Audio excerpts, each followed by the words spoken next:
Est-ce que vous êtes certain que vous voulez interviewer Cathy Tropiano? La vérité, c'est qu'on s'en fout du comment. L'important, c'est d'avoir la vision, puis le comment il va arriver. Quand l'univers vous dit non, c'est parce qu'il y a mieux qui vous attend. Ah, wow, j'ai des frissons! Quelle photo vous avez choisi? C'est ça aussi. Une très belle. Une très belle.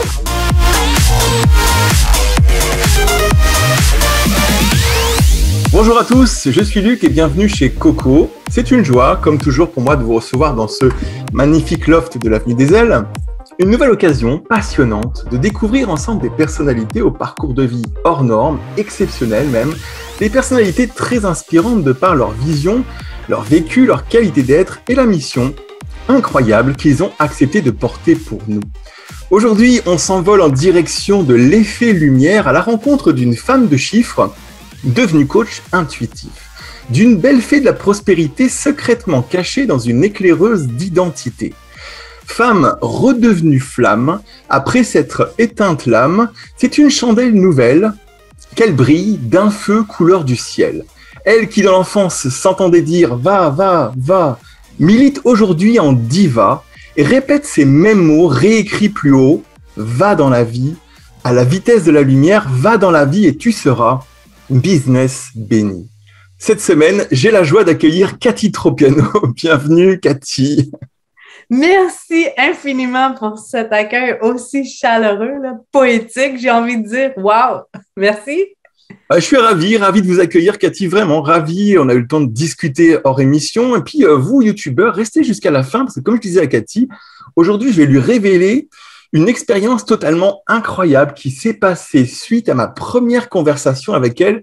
Et vous allez voir, c'est bluffant. Je suis ravi de vous accueillir, Cathy. Comme je le disais, vous qui êtes depuis toutes ces années, pour moi, l'ambassadrice de la lumière et puis aussi du bien-être à travers les salons, les grands salons de l'éveil que vous organisez courageusement, il faut le dire aussi, et qui ont toujours eu un très grand succès et un retentissement aussi en France de notre côté. Quelle belle lumière, hein, n'est-ce pas? Alors, fidèle à la tradition de cette émission, ce que je vous propose, c'est de mettre un peu en lumière, en quelques mots, ce que votre parcours a de beau. Alors, vous êtes né à Montréal, vous êtes l'aîné de 4 filles. Vos parents, partis d'Italie 2 ans avant votre naissance, venaient à peine d'arriver au Québec. Ils ne parlaient pas ni l'anglais ni le français. Votre mère travaillait dans une manufacture et puis votre papa, lui, travaillait à la vente des légumes sur le marché. Et ce fut, comme vous le disiez, des années plutôt difficiles pour votre famille. Alors peut-être vous rêviez de devenir dessinatrice de mode, styliste en quelque sorte. Tout votre secondaire, vous vous imaginiez à des défilés de mode avec votre nom écrit en très grand sous la lumière justement. Vous aviez déjà ce besoin de lumière dont on va beaucoup parler dans l'émission, mais la mode étant un domaine risqué, c'est vrai, et puis finalement pas très à la mode au Québec, malgré l'évidence du mot, vous prenez peur et vous allez choisir de vous orienter dans l'administration au cégep et puis finalement devenir comptable. Alors vous dites souvent que travailler comme comptable était plutôt un accident qu'une vraie vocation. En effet, vous sortez de l'école à l'époque où le Québec est en récession économique et puis le seul emploi que vous trouvez, c'est celui de la comptabilité. Alors, vous allez travailler dans le secteur de l'alimentaire, dans la distribution, et vous serez comptable pendant 22 ans. Alors, vous allez accumuler pendant ce temps-là beaucoup de vide et beaucoup de difficultés intérieures que vous allez un peu nier en baissant la tête et puis en masquant tout ça avec une sorte de gentillesse et puis d'acceptation de tout. Mais tout ça est finalement dans la détresse. Et puis un jour, aux alentours de 33 ans, alors que rien ne se présageait à cette situation, vous avez une discussion tendue avec une cliente au téléphone. Et là, le ton monte, les choses dépassent peut-être l'acceptable pour vous, et puis vous allez prendre un congé dans cette journée, affecté par cette situation, et puis vous effondrer, allant même jusqu'à penser à des idées suicidaires. Vous allez rentrer à l'hôpital et puis là, vous allez comprendre qu'il est vraiment maintenant vital de retrouver la Cathy créatrice et créative parce que la lumière en vous s'est éteinte. Pourtant, comme vous le dites, vous avez tout ce qu'il vous faut, une maison, des enfants, un mari, la famille, le chalet, la voiture. A priori, tout le bien qu'on peut souhaiter, mais le mal-être est là, bien là. Et c'est au détour d'une recherche Google que vous allez découvrir une intervenante, hypnothérapeute, qui habite à 15 minutes de chez vous. Et puis, malgré votre résistance, vous allez quand même aller la visiter. Et à partir de ce moment-là, Cathy, qu'est-ce qui se passe dans votre vie? En fait, il faut dire que moi, j'avais caché cette réalité, ce mal-être, ce vide à l'intérieur de moi aux personnes qui étaient le plus près de moi. Et là, je me retrouvais du jour au lendemain à aller rencontrer une personne étrangère que j'avais trouvée justement sur Google et où je devais aller partager mon mal-être. Mais moi, j'avais de la difficulté à pointer quel est mon mal-être, justement parce que aux yeux de la société, j'avais réussi, je n'avais pas le droit de me plaindre et j'avais cette culpabilité-là aussi de dire comment je fais pour me plaindre quand j'ai tout réussi ça, quand j'ai tout ce que les gens désirent pour être heureux, comment ça se fait que moi, je ne suis pas heureuse. Et donc, je vais à la rencontre de cette dame qui est à 15 minutes de chez moi où j'ai vraiment failli pas aller. Jusqu'à la dernière seconde, j'ai voulu annuler ce rendez-vous. Et quand j'arrive chez elle, je m'installe et elle me dit « Qu'est-ce qui t'emmène chez moi? » Et là, moi, je commence à parler, je lui raconte un peu mon histoire et ça fait 1 heure que je parle. Et j'ai même de la difficulté à avoir de la salive, donc je prends une gorgée d'eau avec ma bouteille. Puis là, elle me dit « OK, Cathy, c'est quoi la vraie histoire? » Donc, même elle, j'avais voulu la bluffer. Même elle, j'avais porté mon masque. Même elle, j'avais porté ma façade, celle que j'avais si bien apprise à jouer à toutes les personnes de mon entourage et à elle aussi. Et donc, quand ça arrive, je laisse tomber les barrières. Et là, j'ai été suivie par cette dame pendant 2 ans en thérapie, là, où j'ai réussi à remonter la pente, les difficultés, des choses que moi, je croyais aussi qui étaient incrusté dans mon subconscient parce qu'on est conscient de certaines choses, mais il y a beaucoup de choses qui étaient dans mon inconscient et l'hypnose, pour moi, a joué un rôle important dans ma vie. Mais alors, l'hypnose, finalement, c'est devenu, si j'ai bien compris, à un moment donné, une fascination et vous avez voulu apprendre, en fait. Mais j'étais tellement fascinée par comment j'ai été, j'ai envie de dire guérie, là, comment j'ai été sortie de cette situation grâce à l'hypnose, que j'ai été intriguée, j'ai voulu connaître qu'est-ce que c'est, qu'est-ce que ça fait, comment on fait pour connaître l'envers de la médaille. Et donc, je suis allée me former. Je suis allée chercher des formations, j'ai étudié, j'ai lu. Puis un jour, alors qu'une amie cherchait un bureau pour s'installer dans sa pratique d'hypnose, elle me dit, est-ce que tu peux m'aider à regarder un endroit où ça pourrait être approprié? Et j'ai trouvé un endroit pas trop loin de chez moi et où moi, je trouvais que c'était fabuleux de s'installer là. Et donc, je lui suggère, mais elle n'était pas aussi emballée que moi. Moi, j'étais plus emballée qu'elle pour elle. Ouais. Mais moi, je n'avais pas l'idée d'ouvrir mon bureau en hypnose. Mais quand j'ai trouvé cette clinique-là pour elle et qu'elle n'était pas emballée, je me suis entendue avec la propriétaire du bureau pour lui dire est-ce que je pourrais louer le bureau le vendredi, samedi, dimanche, parce que comme vous l'avez si bien mentionné, moi, je travaillais en comptabilité. Oui, donc à un moment, en fait, vous faites quoi? 2 métiers en parallèle ou alors c'est de temps en temps un peu de clinique d'hypnose et puis le reste du temps la comptabilité? En fait, les deux en parallèle, mais la vérité, c'est que les rendez-vous en hypnose sont le vendredi, samedi, dimanche et ce n'est pas des journées complètes, donc c'est sporadique, mais c'est à toutes les semaines. Alors là, à un moment donné dans votre vie, il y a quelque chose qui se passe quand même qui est vraiment énorme. Moi, ça m'a bluffé. Je vous en parlais la dernière fois en émission, alors je vous en reparle là parce que en 2015, vous lancez un truc qui est quand même assez révolutionnaire parce que finalement, ça n'a jamais eu lieu jusqu'à maintenant au Québec. Vous lancez un salon d'éveil et puis d'un seul coup, faut apprendre le métier sur le tas, quoi. Comment vous avez fait? Comment j'ai fait pour apprendre le métier? Pour tout ça, apprendre, convaincre, lancer, financer, je sais pas. En fait, j'ai envie de dire, j'ai senti un appel à l'intérieur de moi. Tu sais, je me rappelais que moi, j'étais complètement perdue et que j'avais aucune idée où aller. Et la seule place où j'ai su aller, c'était Google. Puis même quand j'étais sur Google, je savais que je cherchais un expert pour m'aider, mais quel expert pouvait m'aider? J'avais aucune idée. Et donc, quand moi, j'ai l'idée de lancer le Salon de l'éveil, c'est l'idée de réunir plusieurs experts dans leur domaine qui peuvent aider et accompagner les gens, des gens qui sont comme moi, je l'étais, perdus.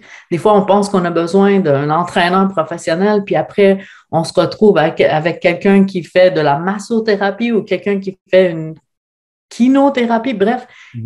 on peut imaginer qu'on a besoin de telle personne, puis après, on se rend compte que telle personne peut très bien subvenir à nos besoins. Donc, l'idée de créer le salon vient de la Cathy qui était perdue. Mais honnêtement, quand je me mets en marche pour réaliser ça, tout le monde ne comprend pas, là, aussi bien mon conjoint, mes soeurs, mes parents, les personnes plus près de moi. Puis ensuite, quand je commence à en parler, même aux dirigeants des salles, la première réaction, c'est OK, mais t'es qui toi? Mais qu'est-ce que tu fais? Est-ce que tu as un site Internet? Et la réponse à tout ça, c'était non, j'ai pas de site Internet, j'ai pas de carte d'affaires, je travaille en comptabilité. Personne ne me croyait, mais cette fois-ci, moi, j'étais déterminée à aller jusqu'au bout. J'avais eu cet appel, j'avais eu cette demande et même si j'avais peur, même si j'avais 1 million de doutes, je savais que je devais réaliser ça. En tout cas, c'est ce qui s'est passé, parce que dans la réalité, c'est ce qui a eu lieu. Alors, moi, je voulais vous poser une question. Après les années de souffrance de votre enfance, que quand même, vous avez été, comme vous le dites, un peu la risée de tous, avec ces histoires de forme, de dents, d'accent. Et puis, quand même, vous avez quand même senti au fur et à mesure, en grandissant, que vous aviez un grand besoin des autres. Et puis, vous parlez souvent de la connexion humaine, dont vous parlez beaucoup. Alors, je me suis quand même posé une question, c'est comment a été pour vous l'expérience de la pandémie et des 2 confinements? Vous qui avez tellement besoin de la connexion humaine, comment ça s'est passé pour vous? Pas très bien. En fait, quand la pandémie arrive, il faut savoir que moi, je suis en plein événement. Donc, j'ai organisé pendant 9 mois 3 salons. Et quand la pandémie arrive, mon 3e est suspendu. Et là, moi, je m'effondre encore une fois parce que je dis, c'est comme si j'ai porté un bébé pendant 9 mois. Puis au moment où j'arrive pour le livrer, on me l'enlève. J'étais à 14 jours de l'événement. Fait au moment où j'arrive pour le livrer, je le perds. Puis je le raconte, puis j'ai encore des frissons. Et ma réaction instantanée, c'est de m'effondrer parce qu'on a des neurocircuits qui sont très bien tracés. Quelqu'un qui a fait des dépressions, c'est très bien ancré, c'est facile de retourner dans ces cheminements-là. Et donc, mon premier réflexe, c'est de me cacher, de me retirer et je ne vais pas mentir, là, de pleurer en petite boule dans un coin. Et ça prend 3 mois. Ça prend 3 mois pour que je reprenne mon courage puis que je me dise, j'ai besoin de la connexion humaine. Qu'est-ce que je fais pour rester connecté? Maintenant qu'on m'empêche de rester connecté, comment je peux faire? Et là, j'ai ouvert la caméra. Vous savez, j'ai été conférencière, aller sur les scènes devant des milliers de personnes. Ça, pour moi, je suis à l'aise. Mais prendre mon téléphone puis commencer à me filmer moi-même, c'était un pas de géant, mais c'était ma seule façon de rester connectée. Donc, j'ai ouvert ma chaîne YouTube, j'ai commencé à faire des vidéos, commencé à interagir avec les gens avec Facebook, avec Instagram aussi. J'étais plus présente dans les médias sociaux et c'est comme ça que j'ai resté connectée avec les gens. Et c'est comme ça aussi que je suis revenue à la vie. J'ai envie de dire ça aussi, là, parce que c'est ce qui m'anime, c'est ce qui me fait vibrer. Qu'est-ce qui finalement pour vous après tout ça, parce que je pense que c'est difficile pour tout le monde, mais surtout pour des gens comme vous. Je sais aussi que Christine Michaud, elle, c'est pareil, tous ces événements, ils s'étaient arrêtés net, c'était la galère. Qu'est-ce qui définitivement a changé en vous, Cathy, depuis cette pandémie? Bien, en fait, la vérité, c'est que je ne vivais que d'événementiel au moment où ça arrive. Et j'avais quand même dans mon idée future de vouloir lancer des programmes en ligne. Je voulais aider, accompagner des entrepreneurs en ligne. Mais moi, j'avais toute une vie pour faire ça parce que j'étais occupée à faire mes événements. Donc, j'avais toute une vie. Quand la pandémie arrive, je me suis dit, est-ce que je peux prendre ce temps-là pour mettre mon énergie sur ce que je peux avancer avec ça? Et donc, je me suis mis beaucoup à apprendre et comment ça fonctionne. Et j'ai passé à l'action. C'est aussi ça, mon trait de caractère de urgence de vivre. J'ai l'impression d'avoir perdu beaucoup de temps. Et là, je suis pressée de faire les choses rapidement. Donc, j'ai été chercher les formations, j'ai été chercher les enseignements, j'ai appris comment faire. Parce que moi, avec le Salon de l'éveil, la vérité, c'est que j'avais une équipe qui orbitait autour de moi. Donc, même les infolettes, c'est pas moi qui les faisais. Même répondre aux courriels, c'est pas moi qui faisais ça. J'avais une équipe qui faisait ça et du jour au lendemain, là, c'est moi qui se retrouve à envoyer mes infolettes. C'est moi qui se retrouve à ouvrir mes différents logiciels, à uploader mes vidéos, à faire mes montages. Et donc, je suis incroyablement reconnaissante aujourd'hui de toutes les connaissances qui m'ont été apportées grâce à la pandémie. Mais quand c'est arrivé, je n'étais pas capable de dire que j'étais reconnaissante. Ah, je peux comprendre. Tout ça, vous parliez de l'urgence de vivre, qui est aussi le titre de votre premier livre. Alors, c'est rigolo parce que moi, quand j'ai lu ce titre et quand j'ai compris qui je pensais que vous étiez, dont on va parler pendant l'émission, moi, je l'aurais bien appelé vitesse de la lumière et pas urgence de vivre. On en reparlera parce que je pense que c'est peut-être un des phénomènes que vous sentez en vous. C'est peut-être pas l'urgence, mais la vitesse de la lumière. Et puis, J'aime ça pourrait être le prochain bouquin, d'ailleurs, on ne sait pas. Hein. J'aime vraiment ça. À la vitesse de la lumière, j'aime vraiment ça. Voilà, on va faire une sorte de partage de livres communs. On va écrire la moitié chacun. Et moi, je dirais ce que je pense de la vitesse de la lumière. Et puis vous, à la spiritualité lumière. En tout cas, donc, je voudrais savoir aussi, parce que j'ai posé quand même cette question à plein de mes invités pendant les différentes émissions que j'ai pu faire, que vous connaissez. Là, ces gens-là, vous les avez ou bookés dans vos événements ou vous les connaissez personnellement. Est-ce que vous avez remarqué pendant le confinement un trait de caractère ou un comportement qui avait disparu depuis longtemps de chez vous et qui était réapparu? Est-ce que vous avez eu quelque chose comme ça? En fait, j'ai envie de dire, c'est aussi mon défaut, là, c'est être entêté, là, parce que j'ai eu de la difficulté à apprendre. Moi, je dis que je suis technono et je ne sais pas si c'est un terme qui est courant, là, qu'on a de la difficulté à utiliser la technologie. Et je pense que le fait que je suis entêtée, le fait que j'ai persévéré a fait en sorte que je suis quand même, que j'ai réussi à mettre en place ce que je voulais mettre en place. À la vitesse de la lumière. À la vitesse de la lumière. Moi, j'ai eu l'impression, je sais pas, j'ai eu l'intuition que peut-être vous, pendant le confinement, vous étiez plus magique que vous étiez magique que le reste du temps. J'aime ça. Mais honnêtement, moi, je pense que je m'en ai pas aperçu. OK. Ben, tellement concentré. Moi, j'ai eu l'impression que la plupart des gens, en fait, ils ont touché du doigt quelque chose de eux qui était un petit peu bloqué le reste du temps, comme si dans la vie du quotidien, comme vous le disiez si bien, on n'a pas le temps de s'occuper de ce genre de choses. Et puis que pendant le confinement, ils avaient retrouvé un petit peu peut-être plus de liberté d'être. Et moi, j'ai eu l'impression que vous avez touché du doigt ce petit côté. Et si je touchais les étoiles pour voir, c'est lumineux les étoiles après tout. On en reparlera. En tout cas, pour ce moment de l'émission, j'aimerais vous proposer un petit rite de l'émission lié à notre chroniqueur français sulfureux qui s'appelle Thierry Ardisson, qui n'a pas sa langue dans sa poche. C'est un petit rite que j'aimerais vous proposer pour découvrir les facettes de votre personnalité malicieuse. Il s'appelle Upside Down, ce petit interview. Alors, ce que je vous propose, cette première question, c'est quel est le défaut, à votre avis, qui vous sauve la vie? C'est celui-là, c'est de la tête dure. En même italienne, étant calabraise, c'est vraiment notre trait. Les calabraises, on est traité de vous avez la tête dure. Et je pense qu'avoir la tête dure, foncer, persévérer, c'est le défaut qui m'a sauvé la vie parce que sinon, sans ce défaut-là, j'aurais pas persévéré. Toutes les personnes qui m'ont dit non, toutes les personnes qui ont fermé les portes, même pour le salon de l'éveil, chaque exposant que je rencontrais qui doutait de ma crédibilité, qui doutait de ma légitimité, c'est ça que j'ai envie de dire, hein. Il fallait persévérer, il ne fallait pas que je m'arrête à cette personne-là, elle m'a dit non, il fallait que je dise la prochaine, elle va me dire oui.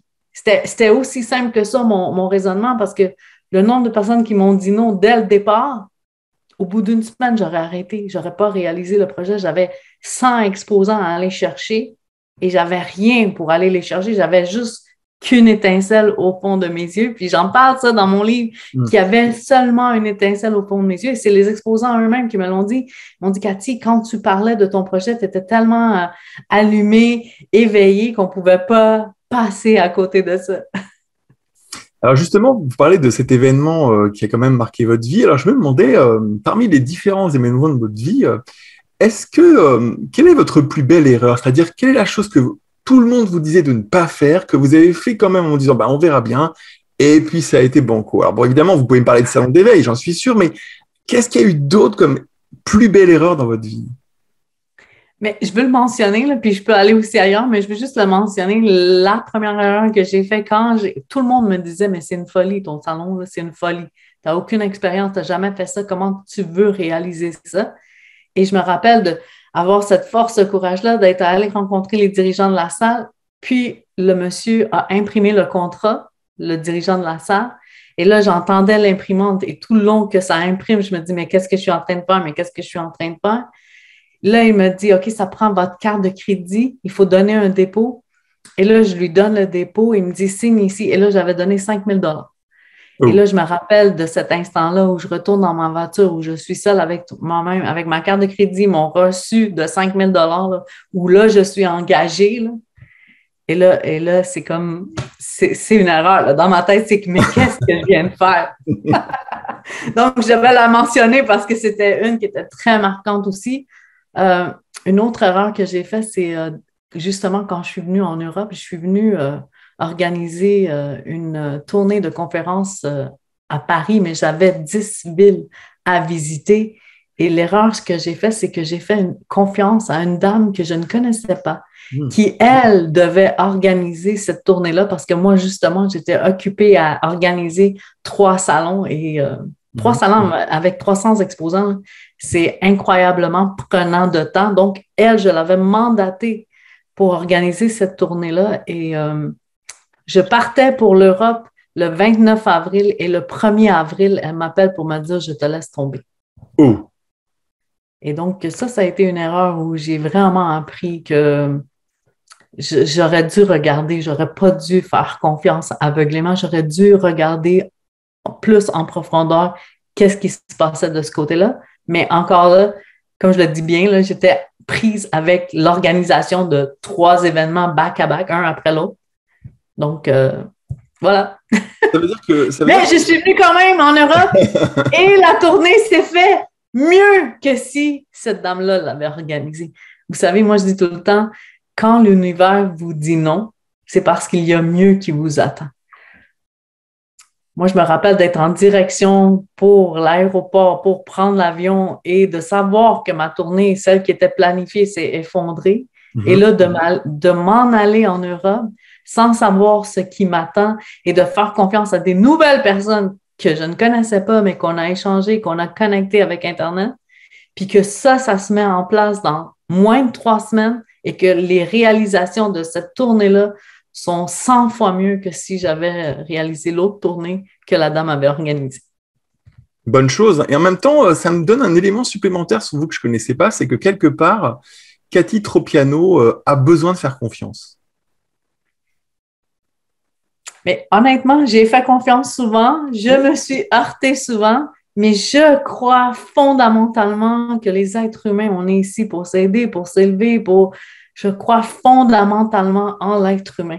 Donc oui, j'ai besoin de faire confiance, j'ai besoin de voir, de croire qu'on est tous une infime partie de plus grand, que vous l'appelez Dieu, que vous l'appelez, que l'univers, peu importe comment vous l'appelez, on est une infime partie de cette parcelle-là. Ah, c'est un bon conseil. Alors justement, ça me fait la transition par rapport à ma question suivante. C'est quel est le plus beau conseil qu'on vous ait fait? Moi, je dis souvent, on m'a réappris à rêver. Après que l'étincelle de mes yeux s'était éteinte, il y a une personne qui devient incroyablement importante pour moi et c'est gratuit, c'est sur YouTube, il s'appelle Les Brown. C'est un conférencier d'envergure mondiale. Puis lui, sa phrase qu'il répétait toujours, c'est You've got to believe that it is possible. Vous devez croire que c'est possible. Et moi, je me rappelle d'être complètement anéantie, là, être dans ma cuisine, puis toute seule, là, dans ma bulle, là, où ça va mal, où tout est noir. Et la seule chose que je me répète, c'est You've got to believe that it is possible. You've got to believe that it is possible. Et je crie ça. Puis là, vous allez me dire, mais pourquoi tu criais ça si tu étais toute seule dans ta cuisine? C'était pour taire le vacarme de l'auto-sabotage, celui que moi-même, je m'infligeais. Donc, le plus beau conseil que j'ai eu de ma vie, c'est You've got to believe that it is possible. Vous devez croire que c'est possible.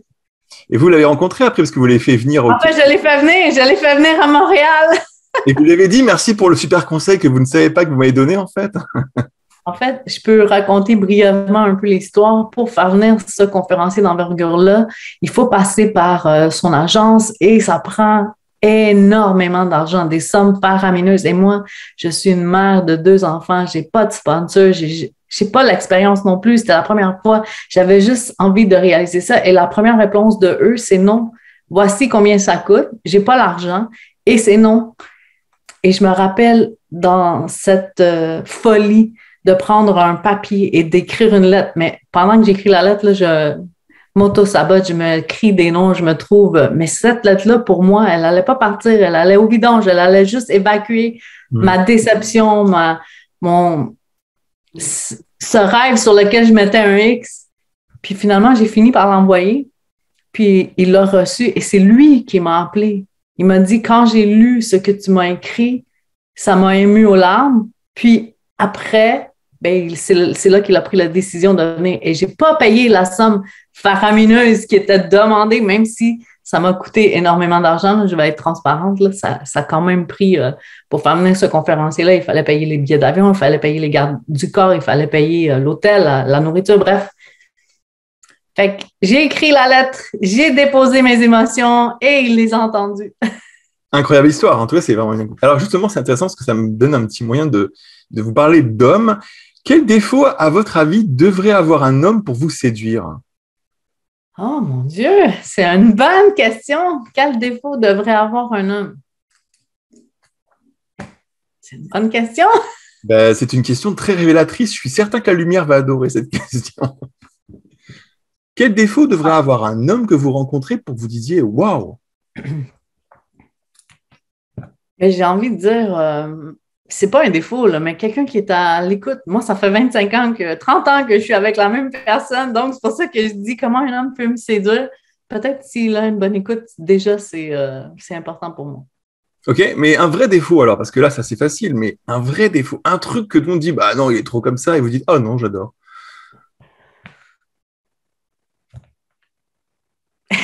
Moi, j'ai l'impression que c'est un rêveur.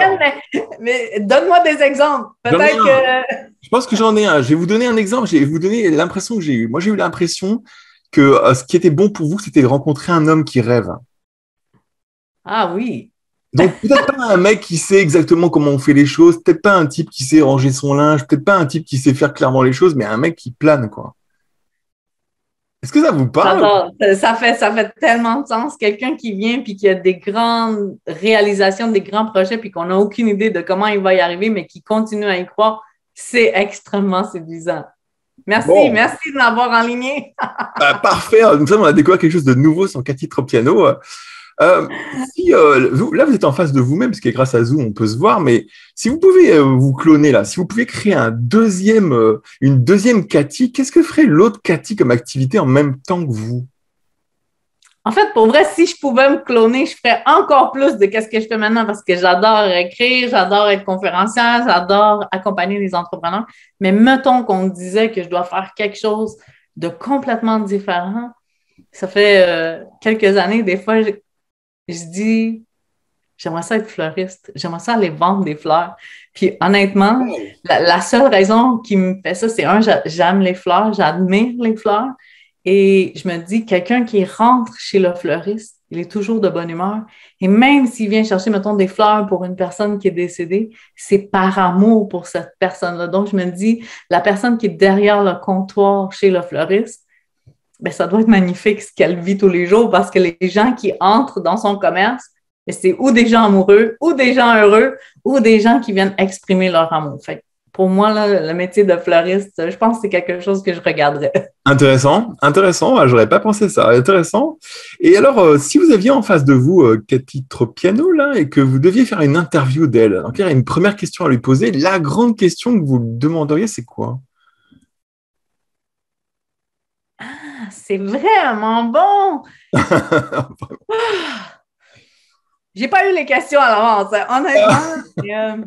Je pense que j'ai cette envie aussi de laisser ma trace, mais pas laisser ma trace pour moi, mais laisser cette legacy pour mes filles, mes sœurs. Fait que je pense que la première question que je poserai en entrevue, c'est est-ce que tu crois que tu es sur le bon chemin pour laisser la trace ou laisser l'image pour tes enfants, tes sœurs, mais les femmes qui aspirent à devenir plus grands, puis tous ceux qui veulent avancer vers cette lumière-là. Et vous répondriez quoi alors, si on vous posait cette question? Je crois que oui, je crois que je suis sur le bon chemin, même si je trouve que c'est pas assez vite. Moi, j'irai encore plus rapidement. Alors moi, j'ai quand même l'impression, Cathy, que en fait, vous avez une sorte de punchline de vie, une sorte de philosophie personnelle que je trouve intéressante qui dit comment je peux aider, comment je peux servir, comment je peux contribuer.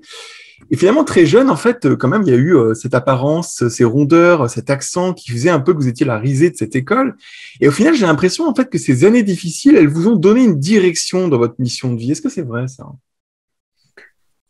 Mais oui, j'ai envie de dire oui, parce que si je n'avais pas vécu ces moments si difficiles, j'aurais tellement pas fait en sorte que mes gestes résonnent aussi fort dans l'univers.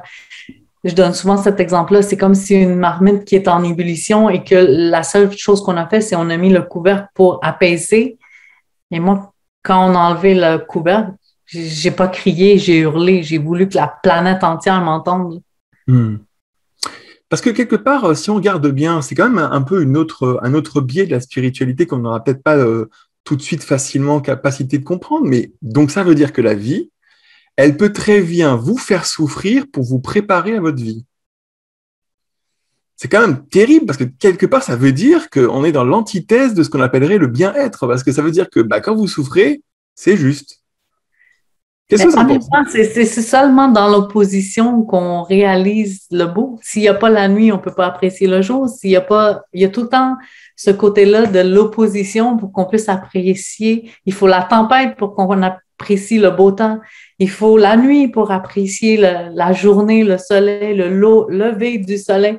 Donc, je me dis, c'est tout le temps dans le contraste. C'est vraiment plate, dommage qu'on doit tomber bas pour pouvoir se relever, mais c'est aussi le fait que l'on tombe, qu'on obtient la force de lever les yeux vers le ciel, de lever les yeux vers cette lumière et de dire, je me relève parce que j'ai autre chose à réaliser, j'ai un message à partager, j'ai des gens à inspirer ou des gens à accompagner.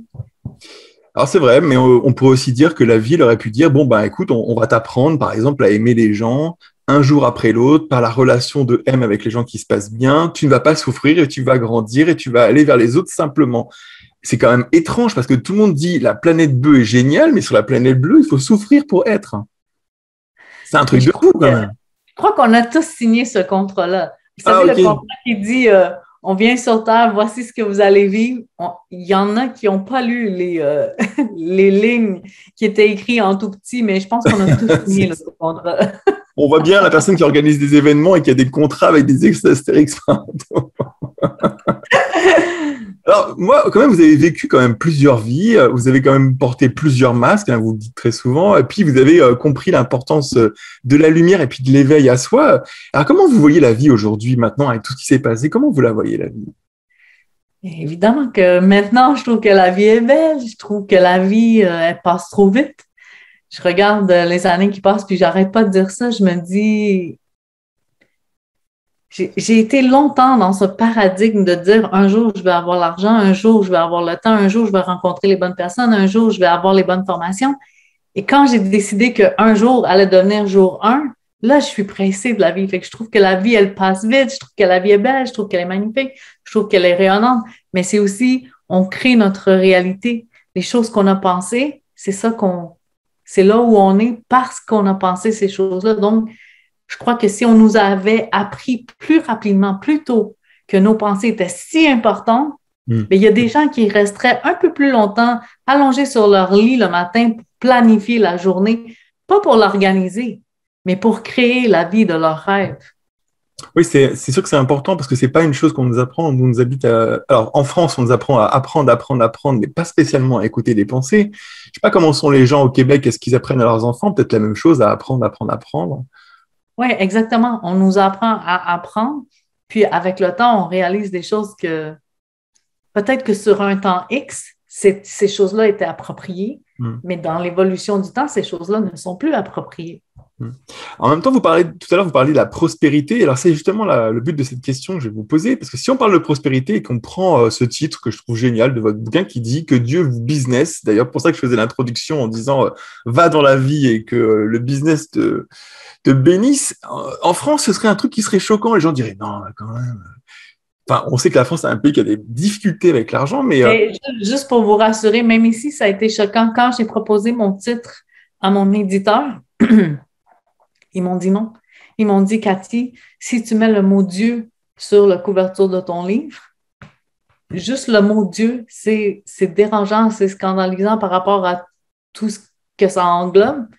Et je me rappelle très bien avoir dit à ma maison d'édition, est-ce que vous êtes certain que vous n'acceptez pas mon titre? Parce que là, moi, ça me faisait remettre en question, est-ce que je vais signer avec la maison d'édition? Hmm. Et eux, ils ont fait un travail de leur côté. Et moi, j'ai fait un travail de mon côté à essayer de trouver un autre titre. Et quand je suis revenue, je leur ai dit, vous devez avoir un bon argument pour que je n'utilise pas ce titre-là parce que c'est le titre que je garde.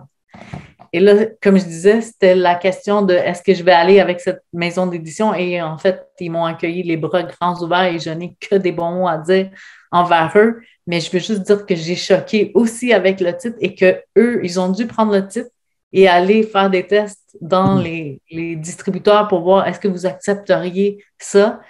Et je pense que peut-être parce que c'est Cathy Tropiano puis que je suis quand même un peu connue dans ce que je fais, ils ont accepté de déroger de ça, mais sinon, même ici, ça fait scandale, même ici. En fait, je vais aller plus loin. Vu que tu permets d'ouvrir cette porte-là, moi, je disais, il y a un terme qui est utilisé en anglais, c'est how to monetize your spiritual gift. C'est comment monétiser votre spiritualité. Et même moi, je ne peux pas utiliser cette phrase-là en français parce que c'est choquant, parce que c'est dérangeant, c'est très, très monopolisant ou... Ah ouais, monopolisant, faut dire ça, ouais. Mais en fait, c'est juste de réaliser aux gens que cette croyance limitante de dire que pour être spirituel, tu dois te départir de tous tes biens, c'est complètement faux. C'est une croyance qu'on nous a enseignée et qu'on veut nous accrocher. Mais en fait, plus les gens qui sont spirituels réussissent à être prospères, plus ça leur donne des ailes pour aller aider des gens de partout à travers le monde. Moi, j'ai pu aller toucher des gens qui sont en Suisse, au Maroc, à Paris, puis en anglais aussi. Donc, pourquoi fermer ces portes-là quand on peut aider des gens de partout? Moi, je trouve que c'est vrai que quand on regarde les choses, on peut y trouver une logique, celle de dire, mais plus j'ai d'expansion, plus je peux aider d'autres personnes à avoir de l'expansion. Et c'est justement le but de ma question, parce que quelque part, votre programme en ligne, il aide des entrepreneuses à aller dans la spiritualité et la prospérité. Mais avec votre expérience, qu'est-ce qui empêche toutes ces femmes d'accéder à la réussite? Au final, qu'est-ce que c'est le problème? Qu'est-ce qui a empêché moi? Exactement, qu'est-ce qui m'a empêché moi? On enseigne ce qu'on est venu apprendre. Moi, là, j'étais la personne très, très cartésienne qui arrivait, qui avait travaillé en comptabilité, donc une image très, très cadrée, très, très propre. Et là, je me disais, comment je vais dire aux gens que moi, je canalise? Comment je vais dire aux gens que moi, je fais de l'écriture inspirée? Et là, je jouais encore un jeu. Je jouais encore sur la double facette. Je me présentais comme l'organisatrice d'événements en spiritualité. Et là, j'avais de la difficulté à dire que moi, je communiquais avec plus grand que moi je recevais des messages, que je savais que j'étais en ligne, puis que c'était ces messages-là qui me faisaient rester sur cette voie-là. Et là, je me disais, si moi, j'ai peur d'être jugée, si moi, je suis freinée, combien de femmes ont de la difficulté à utiliser leur spiritualité dans leur business? On a de la difficulté à charger un montant d'argent parce que nous, on veut aider les gens. Mais c'est la vie, elle est faite ainsi. L'argent, c'est une énergie, c'est un outil pour nous aider à aider les gens. Donc, comment on peut aider les gens si on se bloque déjà l'accès à l'outil qui nous permet d'aider les gens? Donc, c'est venu de la difficulté que moi j'ai eue, comment je pouvais aider les gens qui vivaient la même chose que moi, des entrepreneurs qui jouaient sur deux plans. Le plan de je suis cartésien, voici ma business, et elles allaient chez elles, et là, elles canalisent, elles allaient chez elles, elles ouvraient des chandelles, elles font de la méditation, je pense que vous comprenez l'image, là. Donc, c'était de leur permettre de dire que c'est OK d'être spirituel, même quand tu as une business. Fait que Dieu vous business, c'est pas juste pour les entrepreneurs, là, c'est pour monsieur, madame, tout le monde, mais je voulais vraiment que ça ouvre la porte à cette possibilité-là que oui, Dieu peut être dans ta business. Oui, l'univers peut aider dans ta business et c'est OK d'en parler. Oui, oui, c'est probablement en plus un mouvement qui arrive parce que alors en France, nous, il y a quand même une mode qui se développe. Je pense que c'est pareil chez vous, mais il y a quand même un grand mouvement de mode autour du coach de vie et de l'accompagnement spirituel. Et puis il y a beaucoup de jeunes qui se disent qu'il est grand temps de développer leur activité, des fois qui s'imaginent coach avant l'heure d'ailleurs, un peu trop vite. Qu'est-ce que vous en pensez de tout ça? Parce que c'est quand même devenu une mode sur Internet, tout ça. C'est devenu une mode. Mais honnêtement, je pense que les gens perçoivent quand c'est quelqu'un qui a lu un livre et qui vient l'enseigner ou si c'est quelqu'un qui a une expérience de vie à partager. Vous savez, moi, je dis tout le temps, quand on arrive dans une pièce puis on est naturellement attiré vers une personne, c'est parce qu'on a capté quelque chose dans la vibration. Donc, les gens qui vont vers les personnes qui ont lu un livre puis qui portent l'enseignement, ben, ils ont capté quelque chose dans la vibration qui était peut-être au même niveau où ils en sont eux maintenant. Mais si quelqu'un veut aller un peu plus loin, ben, c'est plus d'écouter ton intuition et de voir si cette personne-là est apte à t'amener vers la réalisation que vous voulez réaliser. Oui, en même temps, c'est vrai qu'il y a beaucoup de gens qui imaginent et puis il y a des gens qui sont compétents et puis il faut donc avoir cette capacité critique, hein, c'est un peu ce que vous dites, hein, cette capacité critique. Mais je dis Alors, aussi d'écouter notre intuition parce que si on est dirigé vers une personne, cette personne-là a probablement quelque chose à nous enseigner, bon ou mauvais. ouais, c'est réel. Je pense que on a la même vision des choses. Alors, dans cette émission, j'avais promis qu'on allait parler d'un sujet qui n'est pas un sujet habituel de Cathy Tropiano, bien que c'est un sujet très pertinent, je pense. On en a discuté déjà dans une première séance, on va en reparler pour cette émission, comme ça ce sera officiel. Alors moi j'ai une théorie sur vous, une théorie que je tire de mes perceptions personnelles. J'ai une théorie qui dit qu'en fait votre état d'être c'est lumière. Alors je dis pas une spiritualité, je dis pas la conscience, je parle de lumière. Euh, je parle de lumière parce que c'est un phénomène et un effet particulier et je pense que votre vie a priori touche largement ces points-là. Et je voudrais savoir après coup, quand vous y réfléchissez, ça vous dit quoi, cette histoire de lumière dans votre vie? Ben pour moi, c'est très, très important, très significatif. Je voulais partager avant qu'on ouvre la caméra. J'ai pendant plusieurs années porté sur mon bureau l'image d'un phare. Un phare, c'est une lumière qui donne une direction à des navires qui flottent sur l'eau, mais qui ne vont pas nécessairement dans une bonne direction ou dans une direction du point A au point B. Et donc, j'imagine que cet emblème du phare, je me l'ai approprié sans même m'en rendre compte. Et je pense que vous, qui êtes très, très intuitif, vous l'avez perçu bien avant que moi, j'en parle. En tout cas, c'est vrai que moi, j'ai perçu étonnamment quelque chose qui était presque à tous les moments de votre vie. Alors, c'est pour ça que je vous posais la question d'abord de savoir si quand vous étiez jeune, quand vous fermez les yeux, est-ce que vous voyez de la lumière? Toujours. Même quand je vais prendre des soins, parfois des soins énergétiques, on a les yeux fermés ou même en hypnose, on a les yeux fermés, puis toujours, toujours cette lumière, euh, parfois violette, parfois verte, ça dépend des émotions que je vis, mais toujours, les yeux fermés avec beaucoup de lumière. Parce que aussi, un truc étonnant, c'est que quelque part, quand vous étiez jeune, vous vouliez faire dessinatrice de mode pour que vous fassiez ensuite des défilés à la lumière sous les spots. Ensuite, vous avez donc créé quelque part un salon dans lequel vous mettez en lumière avec des conférenciers lumineux. C'est presque comme une mission de vie, cette histoire de lumière, non? Vraiment, je ne pourrais pas le dire autrement. C'est sous les projecteurs avec beaucoup de lumière.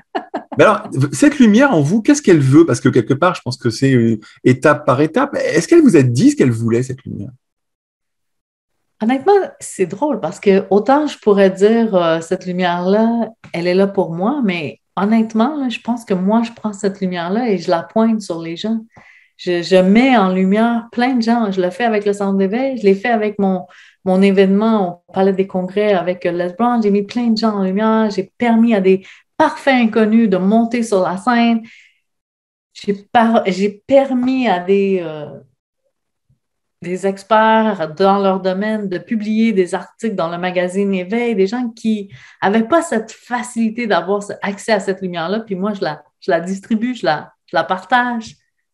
Oui, et en même temps, il y a le magazine. J'ai découvert qu'il y a un Oui. magazine dans lequel vous mettez en lumière, donc, vous d'abord, magazine assez luxueux quand même, avec quelque chose de lumineux. Euh, Moi, j'ai l'impression finalement qu'il y a aussi un prix. Alors, je voudrais vous parler du prix de la lumière, parce que, comme toujours, dans un état d'être, il y a les bonnes choses et puis il y a le prix aussi à payer. Oui, il y a Alors, un moi, j'ai prix. l'impression aussi que quelque part, on se rend pas compte, mais que la lumière, elle a un prix et que, en fait, j'ai fait des tests. J'ai pris votre photo. Je vous le disais en émission, j'ai pris votre photo, j'ai imprimé votre photo et j'ai montré votre photo à des gens. J'ai dit, voilà, c'est des gens spirituels pour la plupart, mais je n'ai pas dit que c'était de la spiritualité. J'ai dit, qu'est-ce que vous pensez de cette personne? Et je suis tombé sur un truc assez étonnant qui m'a fait faire un petit lien avec votre enfance, c'est que c'était ou j'adore ou j'aime pas du tout. Mais je me suis demandé, finalement, est-ce que c'est pas finalement derrière vous la lumière qui est jugée? Qu'est-ce que vous en pensez de ça? c'est puissant, là, parce que justement, c'est soit on aime, soit on dérange. Et j'ai dérangé longtemps, là. J'ai dérangé pendant des années, là. C'est ce que je dis. Je voulais me cacher, là. Je voulais pas que les gens me voient, je voulais pas que les gens m'entendent. J'ai longé les murs. C'est vraiment une image que j'ai, là, où je longeais les murs pour pouvoir entrer dans les murs. Si je pouvais me faire invisible, je l'aurais fait à bien des reprises. Donc, oui, j'ai dérangé. Oui, encore aujourd'hui, je polarise. Il y a des personnes qui aiment et il y a des personnes qui n'aiment pas et je dois accepter ça. Ouais, c'est étonnant parce que quelque part, ça vous fait une vie difficile à vivre. Et quelle photo vous avez choisie? C'est ça aussi. Une très belle, une très belle. J'ai été vraiment très respectueux. J'ai pris la magnifique. Bon, alors peut-être que c'est peut-être pour ça. Et puis les gens, ils ont dit, ah ouais, quand même. En tout cas, j'étais étonné parce qu'effectivement, il y avait cette double polarisation, là, ce que vous dites, en fait. C'était où tout était bien, ou il y avait un problème. Et puis, bizarrement, le problème, c'était que quand je leur demandais, mais quel est ton problème avec la lumière? Ils disaient, mais quoi, j'ai pas de problème avec la lumière. Je dis, mais moi, je pense que si, à ton avis, c'est quoi ton problème avec la lumière? Ben, on trouvait toujours quelque chose. On trouvait qu'ils avaient un problème avec la lumière, c'était trop lumineux, ils voulaient pas qu'on les voie, ils voulaient pas être visibles, ils voulaient pas parler d'eux. Vous voyez ce que je veux dire? Ah, wow, j'ai des frissons! Non, c'est étonnant. Alors, c'est vrai aussi que j'allais vous poser une question, parce que quelque part, le prix de notre état d'être, j'ai l'impression que c'est une histoire hyper importante. Parce que un jour, vous, quand même, vous avez eu une vie d'avant où pendant 22 ans, vous êtes comptable. Mais comme vous dites si bien, il y a eu un moment donné, il y a eu un trop-plein, il y a eu une discussion un peu houleuse avec une cliente, et finalement, vous êtes sorti de vos gonds, peut-être. Alors, je ne sais pas exactement ce qui s'est passé, mais je me suis dit, est-ce que vous pensez qu'un jour, la lumière, elle vous a puni d'être devenue trop sombre, trop agressive, trop dure, trop mauvaise? Est-ce que c'est vrai, ça?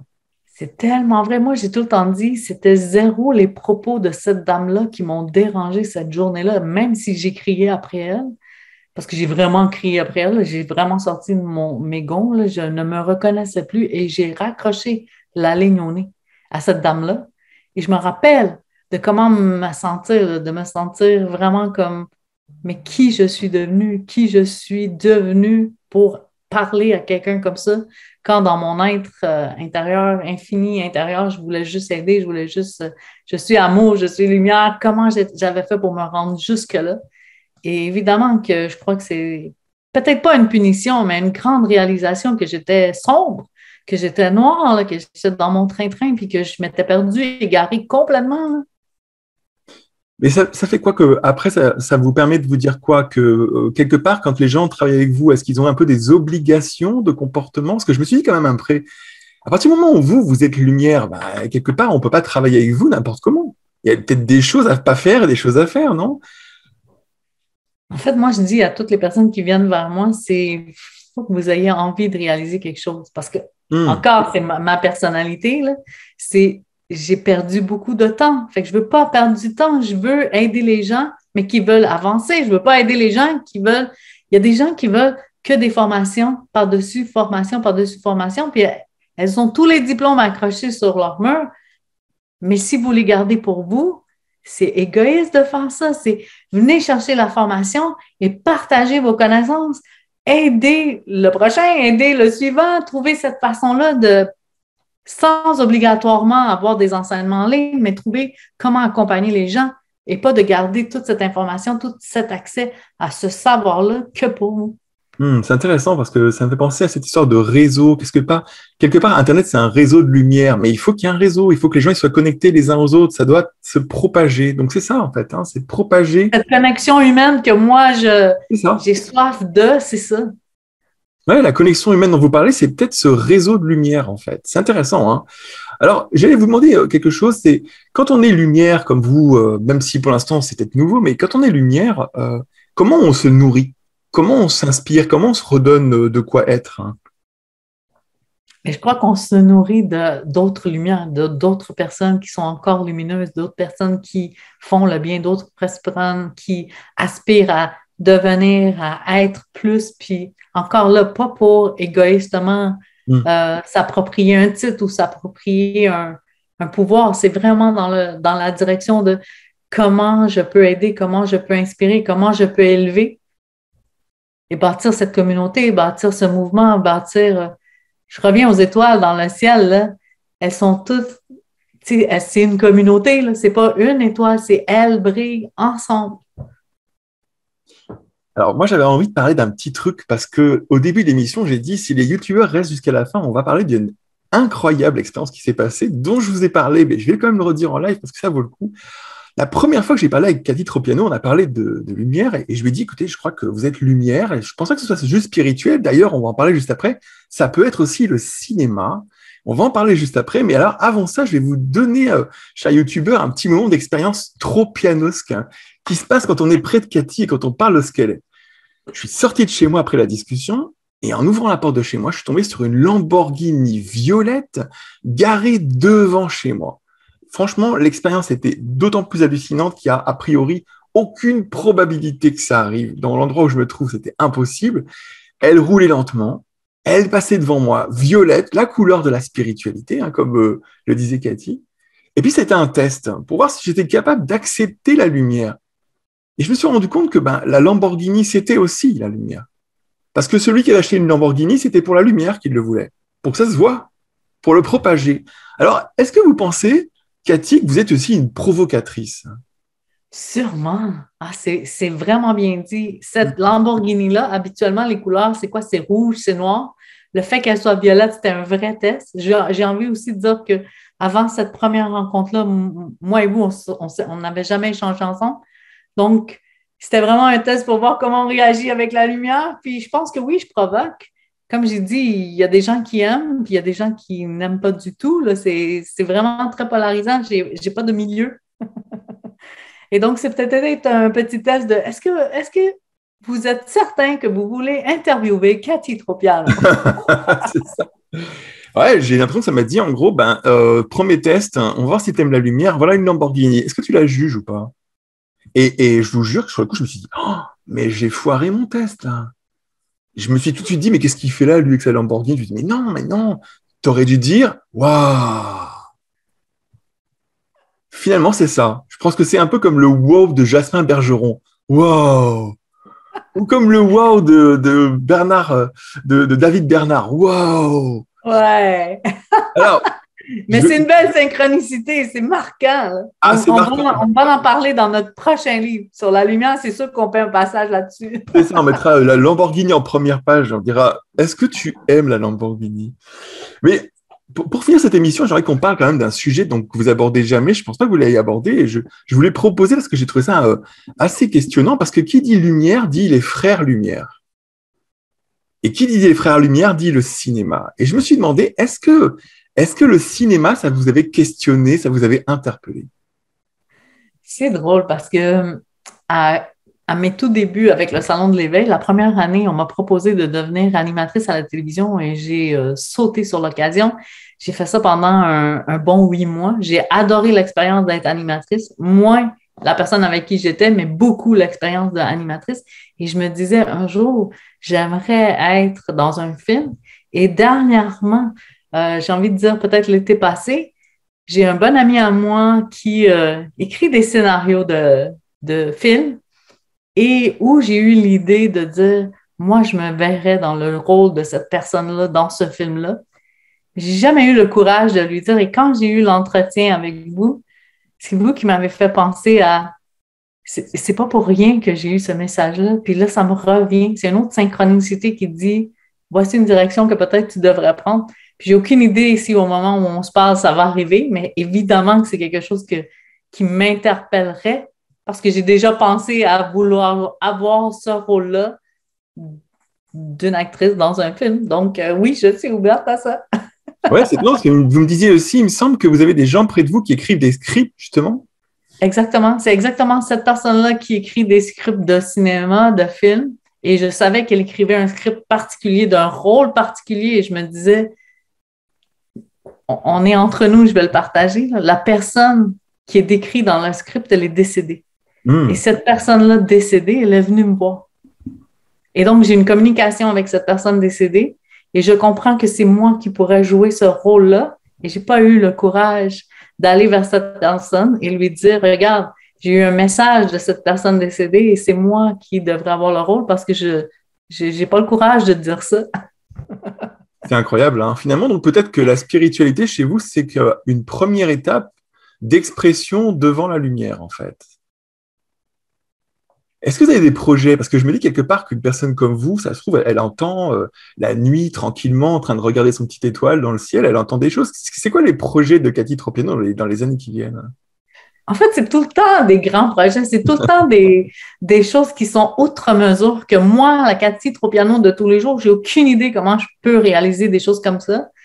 Mais c'est des projets immenses, là. C'est des projets de grandeur, là. Moi, je me vois partir en croisière avec des conférenciers, que les gens viennent dans ces retraites, avec des personnalités publiques connues, autant en français qu'en anglais. Mais c'est grandiose, là. Des fois, je me dis, mais comment je fais pour imaginer des choses aussi grandioses avec les moyens que j'ai dans mon quotidien? Puis, la vérité, c'est qu'on s'en fout du comment. L'important, c'est d'avoir la vision, puis le comment il va arriver. Si 5 ans passés dans mon bureau, 7 ans passés dans mon bureau de comptabilité, quelqu'un serait venu me dire, voici la vie qui se dessine devant toi, jamais j'aurais imaginé le 1/3 de tout ce qui s'est produit, là. Cathy, je vous remercie. On a passé une super émission. Je crois qu'on a touché des zones qui étaient un peu nouvelles, exclusives. Merci d'avoir joué le jeu. Merci aussi aux youtubeurs. Vous voyez, donc à partir du moment où vous avez vu cette émission, vous pouvez retrouver les éléments en dessous de la vidéo, hein, donc le lien vers le site de Cathy Tropiano, et puis les prochains programmes, les prochains salons. Alors, il y a un salon qui s'annonce, quelque chose qui s'annonce bientôt ou pas? En fait, je suis encore très hésitante de déposer une date, mais évidemment que les événements vont reprendre et évidemment que je vais relancer les événements, mais pour l'instant, je suis hésitante. Mais ça va arriver, c'est sûr que ça va arriver. C'est juste le cas. Oui, c'est sûr que la prochaine vague pourrait bien remettre tout en question une nouvelle fois, effectivement. Est-ce qu'il y a un petit mot de la fin pour vous? En fait, j'ai envie de souligner vos qualités d'intervieweur. J'ai passé beaucoup d'entrevues et je trouve que vos questions sont très, très pertinentes, différentes. Vous nous portez à réfléchir, vous nous portez à aller dans des zones qu'on n'ose pas aller. Et on se sent élevé après une conversation avec vous. Puis je vais aussi prendre un moment pour saluer la belle communauté qui vous suit parce que je sais combien de travail ça demande et je veux juste comme dire merci à la communauté de vous suivre parce que les enseignements que vous partagez, vous avez aussi ce rôle de partager, d'élever et d'inspirer les gens et vous le faites avec brio. Merci. Donc, je voulais juste le mentionner. Puis, je suis honorée d'avoir passé ce moment-là avec vous. Là, c'était incroyablement enrichissant.